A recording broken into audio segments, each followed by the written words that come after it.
You know, one of the biggest questions we all face is, how do we make sense of our place in the universe?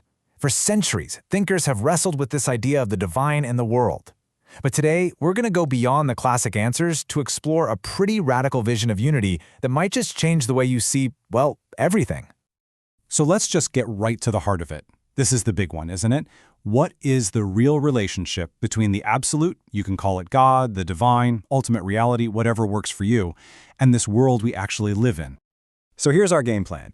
We'll start with the classic problem of God and the world. Then we'll look at two very common but maybe incomplete answers. After that, we dive into something called the logic of inclusion. We'll see how that philosophy gets put into practice, and then at the end, we'll bring it all together and compare all three models.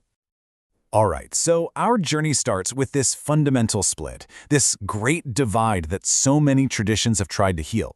You know the one, the gap between creator and creation, between spirit and matter. It's this deep, ancient quest to find the unity hiding underneath it all. But here's a thought. Have you ever noticed there might be a hidden trap in the very words we use? A lot of Western thought gets caught up in spatial language.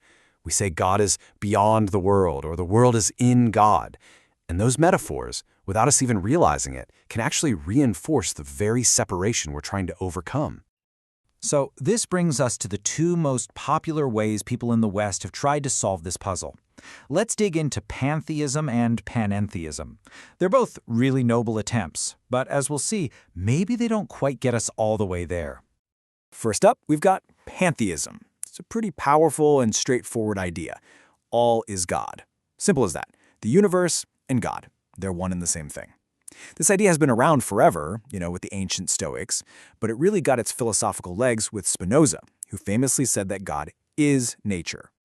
And then you have panentheism, which tries to split the difference. The name itself literally means all in God. The idea here is that the world exists within the divine, but the divine is also bigger than the world. It transcends it. This way of thinking, which really got going with philosophers like Karl Kraus, is a huge deal in modern process theology. Okay, let's put these side by side so we can really see what's going on. Pantheism says the relationship is identity. They're the same thing. But the downside is that can kind of erase all the amazing, unique differences in the world. Panentheism, on the other hand, offers a relationship of containment. The world is in God. But that still kind of leaves you with an inside and an outside, right? A subtle separation. And this is where we take a sharp turn. Because what if the problem isn't the answers we've come up with? What if the very way we're framing the question, using words like is or in, is the actual trap? Okay, so buckle up, because this is where it gets really interesting. We're going to toss out all our ideas about inside and outside and turn to a completely different way of thinking from the Tiantai school of Buddhism. There, a philosopher named Zhiyi came up with a logic based not on space, but on what you could call radical inclusion. At the core of this is something called the Threefold Truth. And what it says is that you can look at any single thing, any object, any moment, from three perspectives at the exact same instant. It is empty, meaning it has no separate independent self. It has a provisional existence, meaning it's real and it functions in the world. And it is the middle way, the perfect non-dual unity of those first two. These aren't steps in a sequence. They are one simultaneous truth. And this quote right here just nails the difference. Pantheism says all is God, which kind of collapses everything down into one big blob. But Tiantai philosophy says each is all. This is a totally different kind of unity. It's a unity of mutual inclusion, where every single part already contains and reflects the whole. So, think of it this way.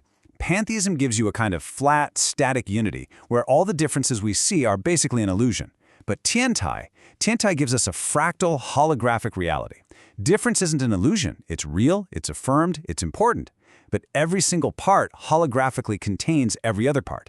It's just like that ancient image of Indra's net, this huge cosmic web where at every intersection there's a jewel that reflects every single other jewel in the entire net. Now, I know what you're thinking. This sounds incredibly abstract, maybe even impossible to grasp. But what's so amazing is that this profound philosophy was taken and transformed into a concrete, living practice by a 13th century Japanese monk named Nichiren.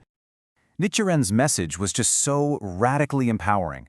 He taught that this ultimate reality, this Buddhahood, isn't something out there you have to find. It's an inner truth you have to perceive. It's right here, right now, within your own mind. So, how do you perceive it? How do you make it real? Through the practice of chanting Namu Myoho Renge Kyo. And this is the key. This isn't a prayer to some external god.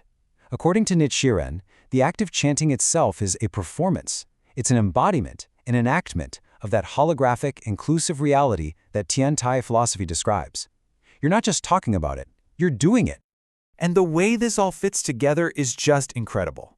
Look at how each part of the chant maps directly onto the three truths, and also onto what's called the Trikaya, or the three bodies of the Buddha. So Myoho, the wondrous Dharma, is emptiness, the ultimate truth body.